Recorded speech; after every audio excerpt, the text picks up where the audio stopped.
Nəsil ssenariləri necə işləyir? Bəzən buna sübutlar tələb edirlər.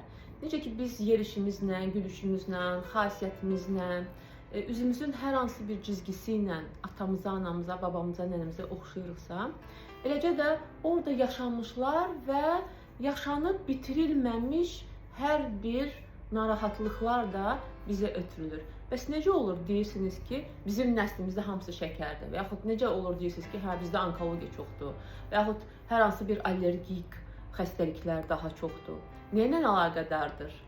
Bir nəsildə eyni xəstəliklərin olması, həmçinin xronik olması əlbəttə ki, yuxarıda hər hansısa bir nənənin və ya babanın həyatı ilə bağlı ola bilər. Məsəl üçün, yuxarıda hər hansı bir nənə gəlin olanda, hələ lap cavanlığında qaynanası tərəfindən müdaxilə hiss edir və bunu cavablaya bilmir və nəticədə territoriyama, sahəmə müdaxilə var deyə psixosomatikada bunun açıqlaması budur, sistit yaranır.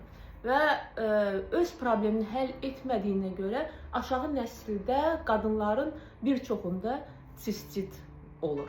Bu nə ilə əlaqədardır? Çünki yuxarıdakı nənə öz hissini bitirməmiş, yaşamamış, onu buraxa bilməmiş, ifadə edə bilməmiş və digər nəsillərə ötürmüşdür. Və digər nəsillər əgər bu məsələni həll etməsələr, yəni nənənin problemini tapıb həll etməsələr, eyni halı özlərindən sonraki nəslə də ötürəcəklər.